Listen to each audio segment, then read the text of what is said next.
Okay, there we go. So you ended up getting a job in Washington for 2 months, and you were on your way Yeah, back down. right. Moving back to Las Vegas with the tiny house, and a snowstorm was coming through the Seattle and Washington and Oregon areas. And so I packed up knowing that I had to leave and head back, and was trying to beat the storm. Left on I-84, sorry, let me backtrack a little bit. Leaving Seattle, this was a mess. Leaving Seattle, I went over a mountain pass there, the Snoqualmie Pass, and almost crashed there with the tiny house due to black ice and snow all around and poor visibility. But made it through that pass, continued driving until I got to Oregon, and unfortunately, the snowstorm caught up with me there. Whiteout conditions, blowing snow over the roads, black ice everywhere.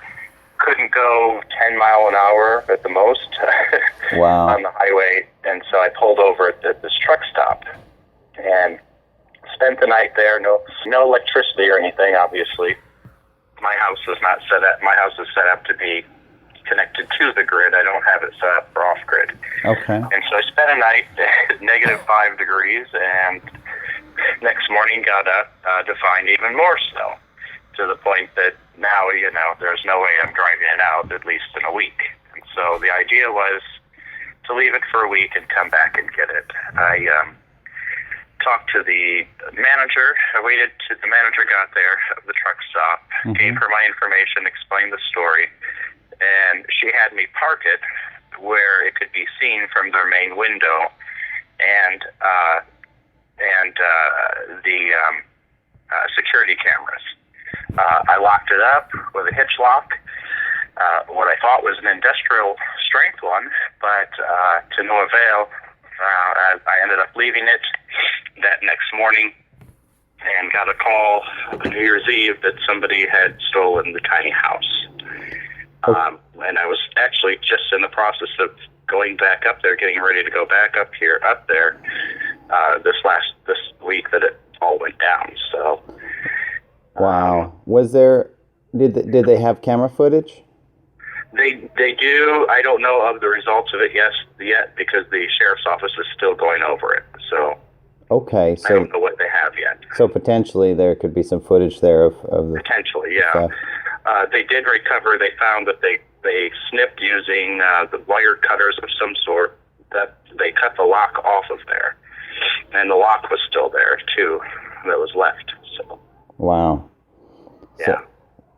And it was a pretty industrial hitch lock. At least a half inch of metal around it, and I certainly thought that was strong enough. But in the future, if I ever get it back or build another one, I'm gonna take the wheels off when I park it, or put wheel locks on it, or something. Yeah, that's terrible. I have a hitch lock, and it gives you some kind of reassurance, but there's no guarantees. People get a hold of. All it takes is some kind of tools, and they find a way.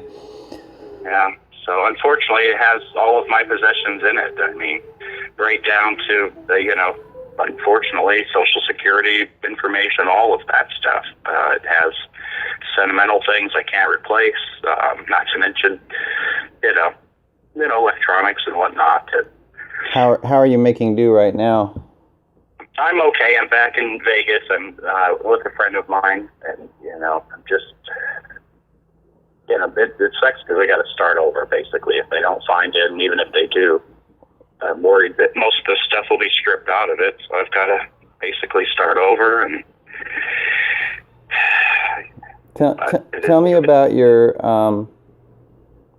venture to build the tiny house and all that. Where were you living when you got the idea? The idea was to bring it back and move it on a plot of land. I was looking at land to buy, and I was going to convert it to totally off grid, and just outside of Las Vegas, about an hour outside of Las Vegas.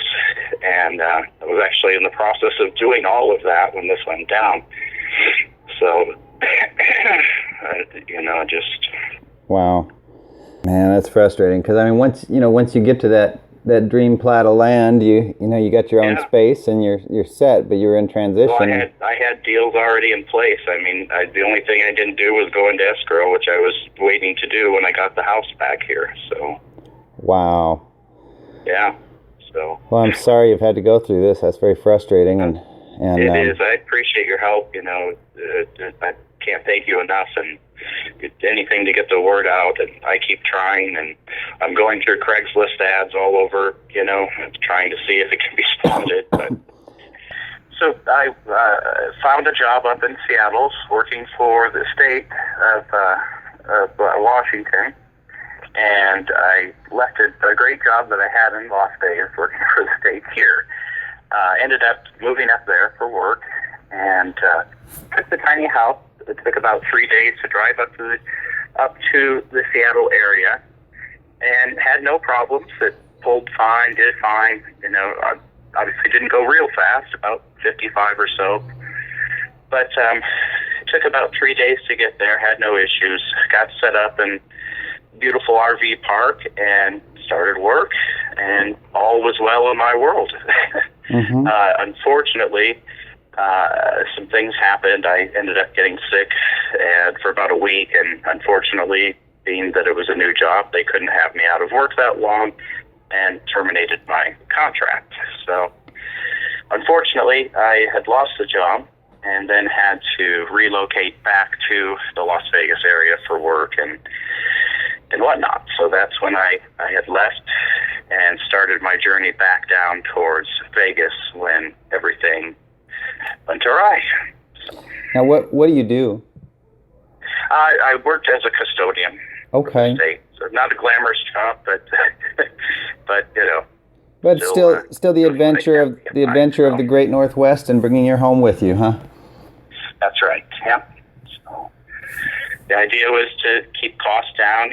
Unfortunately, I wasn't making a lot of money for the state, but good benefits. And being that I went tiny for a reason, so I could live a little bit more affordable. And mm-hmm. and eventually, the plan was up there was to same thing I was going to try to do here was get a plot of land and really become self-sustaining as much as possible before everything kind of took a bad turn. So. Well, and something to note, I mean, most of us get you rent an apartment, you spend $1,000 a month, and you throw your money down the drain. And so the Right. idea with the tiny house, you're out there. How much was the campground on a monthly basis? It really wasn't too bad, around $700 a month, but it was all utilities included. It was in a safe area, a nice area of town, and still a little pricey, but compared to Seattle prices for an apartment where you're looking at $2,000 to $3,000 for a studio, 1 bedroom. Sure. It seemed quite economical to do what I was doing. So this was a campground in close to Seattle. Correct. Yeah, that's just life. So. Wow. Well, again, condolences on the loss temporarily. Hopefully, it's recovered soon, and that's logistically a nightmare because then you got to go get it when they find it. Yeah, I don't care. I mean, part of me figures the place is going to be stripped, if not damaged. But even if I can get it back, I can repair it. Sure. As opposed to starting over again, the complete new build. I'm hoping that I can get it recovered and make repairs that, if there's repairs that needed, I'm hoping I can make that, and refurnishing can come later. I'm not worried about that. So. Sure. Well, that sounds like a game plan. I think I'll share it out.